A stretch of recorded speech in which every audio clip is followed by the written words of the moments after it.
নমস্কার বন্ধুরা, কেমন আছেন সবাই? টুলটুল দত্ত ব্লগেতে আপনাদের স্বাগত জানাই।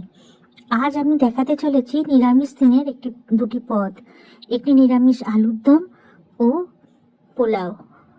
কড়ায় তেল নিয়ে নিয়েছি, তাতে জিরে, তেজপাতা এবং শুকনো লঙ্কা ফোড়ন দিয়ে দিয়েছি। তেলটি গরম হলে এবার তাতে হিং ফোড়ন দেবো। যেহেতু নিরামিষ আলুর দম, তাই হিং ফোড়ন দিলাম। এরপর আমি বাটা মশলাটা দিয়ে দেবো। স্ক্রিনেতে দেওয়াই আছে কী কী বাটা মশলা দিচ্ছি, সেসবগুলো দিয়ে দেবো। আদা, কাঁচা লঙ্কা বাটা, জিরে গুঁড়ো, কাশ্মীরি লঙ্কা গুঁড়ো দিয়ে দিলাম। দিয়ে ভালো করে কষবো। এবার একটু হলুদ দিয়ে দেবো, দিয়ে সামান্য জল দেবো যাতে মশলা না পুড়ে যায়। এতে আমি টমেটোর ব্যবহার করব না, টক দইয়ের ব্যবহার করব। কাজু, কিশমিশ টক দই দিয়ে বেটে নিয়েছি, সেই বাটাটা দিলাম। এবার না বন্ধ করে আমি তাড়াতাড়ি করে ওটাকে কষিয়ে নিলাম, যাতে টক দইটা না ফেটে যায়। এরপর ক্যাপসিকাম ও কড়াইশুঁটি দিয়ে ভালোভাবে নেড়ে নিলাম। নাড়াটা বন্ধ করে দিলে টক দই ফেটে গিয়ে ছানা হয়ে যাবে। এরপর মিক্সির জার ধোয়া জলটা দিয়ে দিলাম, যাতে নিচে না বসে যায়। এরপর স্বাদ মতো নুন দিলাম। আলু অলরেডি সেদ্ধ করে রাখা ছিল নুন দিয়ে, তাই বুঝে নুনটা দিতে হবে। এরপর ভালোভাবে নাড়িয়ে নিলাম, ভালোভাবে নেড়ে কষিয়ে নিয়ে এরপর সামান্য শাহি গরম মশলা গুঁড়ো দিয়ে দেবো। দিয়ে নেড়ে চেড়ে জল ঢেলে দিলাম। আপনাদের দেখাতে ভুলে গেছি, সরি বন্ধুরা, এই সময় আমি একটু মিষ্টি ও কাসুরি মেথি দিয়ে দিয়েছি।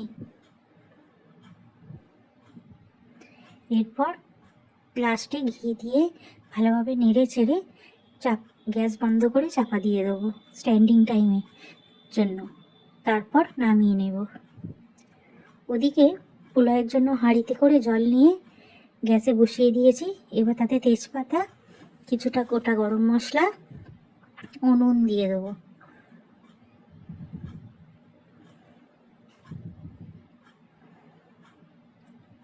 এরপর জলটা ফুটতে দেবো, সাদা তেল দিয়ে দেবো। নুনটা একটু বেশি পরিমাণেই দেবেন, কারণ যেহেতু জলটা ফেলে দিতে হবে। আমি ওদিকে ভাত করে নিচ্ছি, যেভাবে ভাত বানায়। এদিকে অল্প একটুখানি তেল ও সামান্য ঘিয়েতে গ্যাস একদম সিম করে কাজু কিশমিশটা ভেজে রেখে দেবো। যেভাবে ভাত করে আগে সেভাবে ভাত করে নিয়ে তারপর আমি পোলাওটাকে রান্না করব। একদম চটজলদি সহজ পোলাও, বেশি কোনো ঝামেলা ছাড়া। এদিকে কাজু কিশমিশটা আমি ভেজে নিচ্ছি। একদম গ্যাস কম করে ভাজতে হবে, যাতে না পুড়ে যায়। ওইদিকে ততক্ষণে জলটা ফুটে গেলে চালটা তুলে দিলাম। এই চালটা আধ ঘন্টা ধরে ভিজিয়ে রেখে জল ঝরিয়ে রেখে দিয়েছি। এতে চালগুলো লম্বা লম্বা হয়। এরপর এর সাথে মটরশুঁটিটাও দিয়ে দেবো। তারপরে দিয়ে দেবো বিরিয়ানির যে কালার, বাসন্তী রঙটা, ওই কালারটা একটু দিয়ে দেবো। ফুটে নিয়ে ভাত একদম করে ফ্যান ঝরিয়ে রেখে দেবো। এরপর গ্যাস সিম করে যে কাজু কিশমিশ ভাজাটা সেটা বসিয়ে দেবো।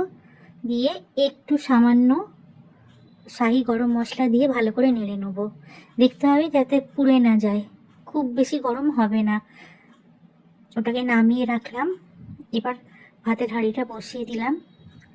বসিয়ে দিয়ে আমি ওই যে ভাজা কাজু কিশমিশটা ঢেলে দেবো। এবার ওই কড়াটাতে আগে থেকে তুলে রাখা কিছুটা ভাত ও কড়াইশুঁটি দিয়ে ভালোভাবে মিক্স করে নেব। এবার চিনি গুঁড়োটা ভাতেতে দিয়ে দেবো। দিয়ে ওই মিক্স করে রাখা যে বাকি যে ঘিয়েতে যে ভাতটা, সেইটা আমি ঢেলে দিলাম। দিয়ে এবার ভালোভাবে মিক্স করব গুঁড়ো চিনি এবং কাজু কিশমিশটা মিক্স করে নেওয়ার পর ভালোভাবে অল্প আর একটু ঘি দেবো। দিয়ে এবার ভালোভাবে নেড়ে চেড়ে চাপা দিয়ে 5 মিনিট দমেতে রেখে দেবো। আমি একটু নামিয়ে নিলাম নাড়ার সুবিধার্থে। নাড়া ভালোভাবে হয়ে গেছে, আর একটু ভালোভাবে নেড়ে চেড়ে আমি এবার গ্যাসটাকে সিম করে চাপা দিয়ে দিলাম। এইভাবে হয়ে গেল আমার পোলাও, চটজলদি পোলাও। আপনাদেরকে সার্ভ করে দেখাবো। দেখা হবে পরের ভিডিওতে। ভালো থাকবেন, সুস্থ থাকবেন। আশা করি আপনাদের ভালো লাগলো। ভালো লাগলে লাইক দেবেন, শেয়ার করবেন। ধন্যবাদ। কেমন লাগলো আমাকে জানাবেন।